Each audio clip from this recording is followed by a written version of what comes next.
Quando é que você conheceu o queridíssimo Olavo de Carvalho, Flávio? Tava morando em Curitiba na época. Eu ouvia falar o nome dele, mas assim, pra quem não viveu aqueles anos pré-Olavo de Carvalho no Brasil também, né? Ele era uma pessoa muito desconhecida comparativamente ao que ele é hoje, né? Ele teve uma fama razoavelmente grande nos anos 90 por conta das polêmicas, quando ele estava realmente debatendo filosofia ali, não eram questões políticas. Inclusive, ele estava... Você pega o Imbecil Coletivo, ele está elogiando esquerdista, né? Tipo Alfredo Bozzi, ele está lá se rasgando de elogios e está criticando uma turma próxima da direita. Por exemplo, ele comprou briga com o cara do Estadão, Daniel... Esqueci o nome dele. O cara ruivo do Estadão morreu super jovem. Eu conheci ele um mês antes dele morrer.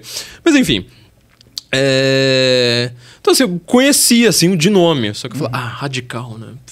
Afasta, né? De primeira. Aí um belo dia eu tava numa livraria. Vivi em livraria mesmo sem poder comprar livro nenhum naquela época, né? Mas assim... Lia lá, né? Tipo, senta lá, né?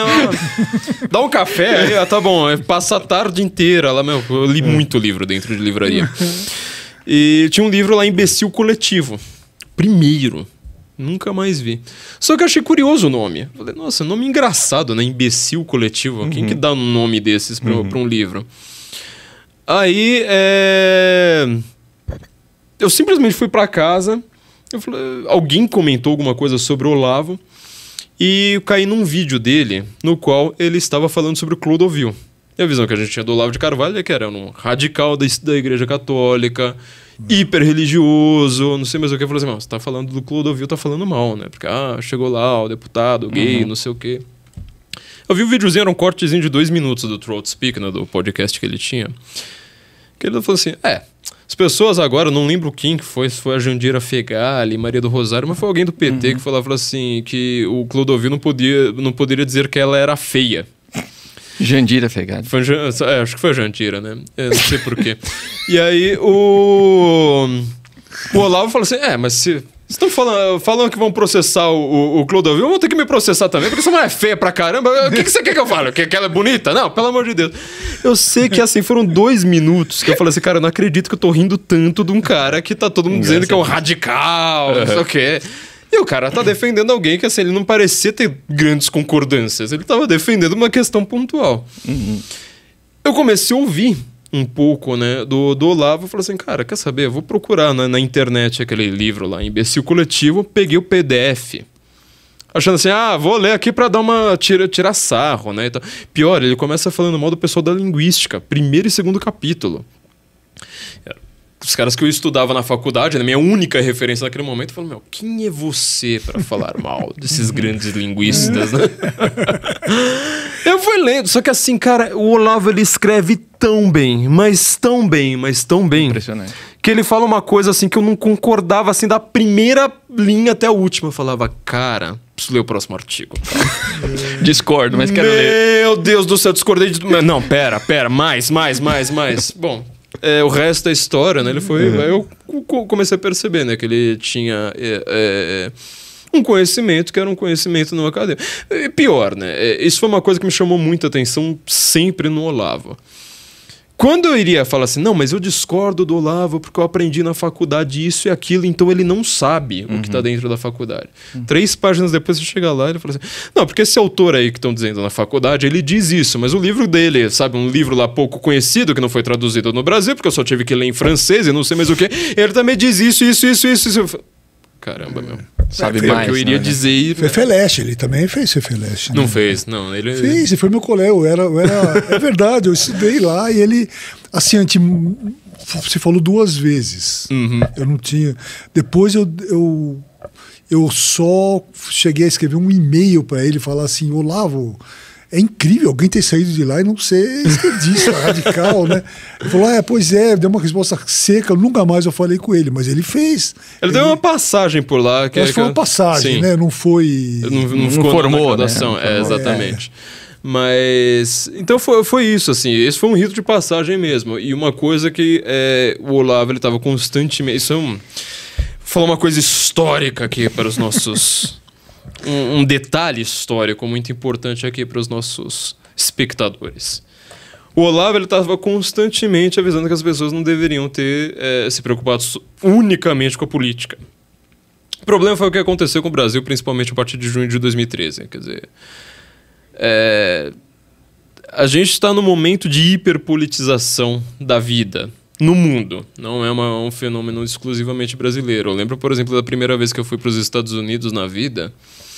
Foi antes foi antes do Trump chegar, né, e tal.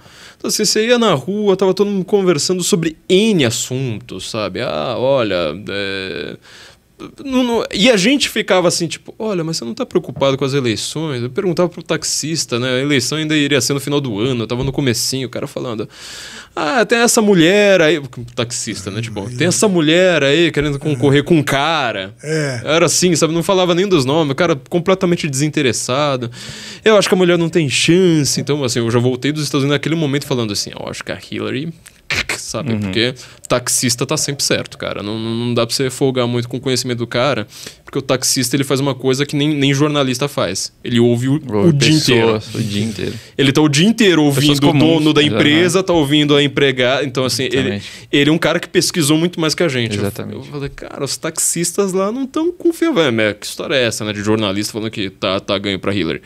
Mas, enfim, eu percebi que era uma sociedade. Eu fui logo depois da eleição do Trump. Cara, assim, não teve uma conversa que eu vi na rua que não fosse sobre política. Fosse onde você poderia estar, sei lá, nossa, tô tirando aqui uma foto da Estátua da Liberdade, tô comendo hambúrguer ali no campo. Conversa sobre política. Então é um fenômeno mundial. O Olavo, então, ele tá neste momento, no qual acho que todos nós estamos, que é criticar essa politização constante, mas falar, olha, você não tem escapatória nesse momento, né? É igual... Então, mas a gente não tem escapatória. Essa é a minha dúvida. Porque, assim, é claro, existem os princípios, né? Você é a favor de certas coisas, é contra outras. Mas a tendência a ser encaixado numa forminha... Isso que eu acho triste, né, cara? A gente tá vivendo uma situação pobre, que você... Ou você é petista ou você é fascista. Né? Você não tem direito a outra coisa, né? Assim, não tem direito a não ser nada disso. Eu pessoalmente não quero a Venezuela, Cuba, não quero estatismo. Mas o que eu quero não se encaixa exatamente no que as pessoas esperam às vezes. Né? Isso é uma questão curiosa, que inclusive meus estudos de linguística me ajudaram bastante nisso. Palavras, elas acabam enganando. E elas parecem ter virado coisas. Um exemplo muito simples que eu dou, né? Que inclusive ele está muito famoso no Brasil hoje. Iluminismo. Iluminismo, nossa, os caras eles são da filosofia da razão e da ciência. Portanto, iluminismo, bom, eles só se preocupam com razão e ciência ali. Quando você vai ver os iluministas de fato...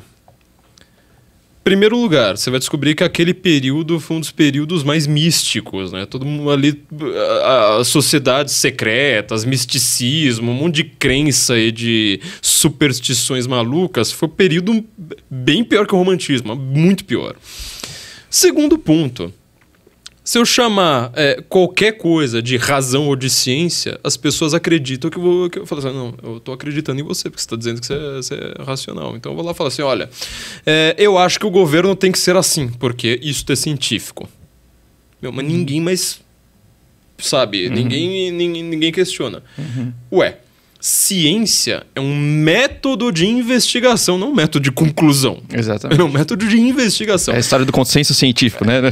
Consenso científico é um termo que ele se contradiz em si. Exatamente. Pô, não existe consenso científico. Aliás, se existe consenso científico, ele deve ser destruído. Exatamente. Neste momento. Exatamente. Porque assim, consenso científico é uma coisa para não cientistas. Tipo, não tem uma visão sobre quem é que ganha, física quântica ou a teoria da relatividade. O que eu vou? Vou pelo consenso. Vou pela maioria ali, né? As pessoas acham que ciência é democracia, né? Vou pelo voto. Não. Vamos aí. Vamos aí. Eu vou pela maioria, num caso como esse que eu não entendo nada. Agora, a graça de uma verdade ser científica é justamente que ela, assim, ela foi duvidada, ela foi questionada, ela teve prós e contras avaliados, ela foi abalizada por várias pessoas que entendem do assunto, etc, etc, etc. Então a única coisa que eu tenho pra falar assim, ó, isso aqui eu acho que o governo deva ser assim por ser científico, eu vou falar assim, então eu quero ouvir todos os outros cientistas. Exatamente. Ou cientistas políticos, enfim. Aí você vê, né, a palavra ciência, ela é usada pra humanidades. Como se fosse hard science, né? Exatamente. Tipo, é só você ver o que aconteceu a partir de 2020. É só você ver o que as pessoas dizem, sei lá, a respeito de qualquer governo, né? Ah, esse cara aqui defende a ciência. Você vai falar assim, meu, vocês estão defendendo os retardados aí que não sabem nem acertar um plural, cara. Desculpa. Exatamente. Mas... O presidente disse mais grande, estava no Uruguai, ele falou, não, o Brasil é o mais grande. E é o governo da ciência. Então, assim, iluminismo, por exemplo, né, tem essa imagem que ela apela ao sentimento. Exatamente. Ela não apela à razão. Se fosse razão, seria vou te convencer que eu estou correto. Não. O iluminista é aquele cara científico. Portanto, você deve obedecer-lhe e calar a boca. Isso é um reducionismo também, porque eu imagino que, vamos dizer assim, na época do iluminismo ou na época do romantismo, devia estar acontecendo muita coisa que não se encaixava nisso também, né? É caótico, a vida humana é caótica para você... Não, depois aconteceu a fase do mercantilismo. Não, né? não é. Como se as coisas fossem ordenadas, né? Veio isso e depois isso. Olha, depois... hoje até meia-noite vai ser mercantilismo, depois a gente entra no barroco. Vai ligar um botãozinho. E esse é o problema, porque você coloca uma palavra, ela engana. A palavra ela tem esse efeito de feitiçaria. Ah, eu entendo do mundo porque eu aprendi que a Inquisição matou milhões de pessoas. Cara, você não sabe nada, você nunca leu um livro sobre isso. Ah, então eu acredito, sabe, eu sou o cara da ciência, então eu sou iluminista. Ah, eu sou o cara da, sei lá.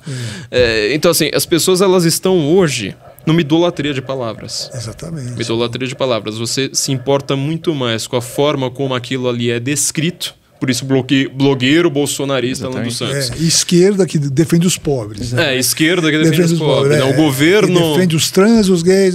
Bolsonarista. A democracia. Quer um outro exemplo?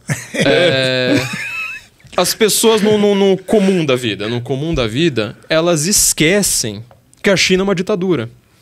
Porque não tem um jornal que tenha a mínima coragem de, na hora de se referir a uma ação do Xi Jinping, falar o ditador Xi Jinping. Não, é líder.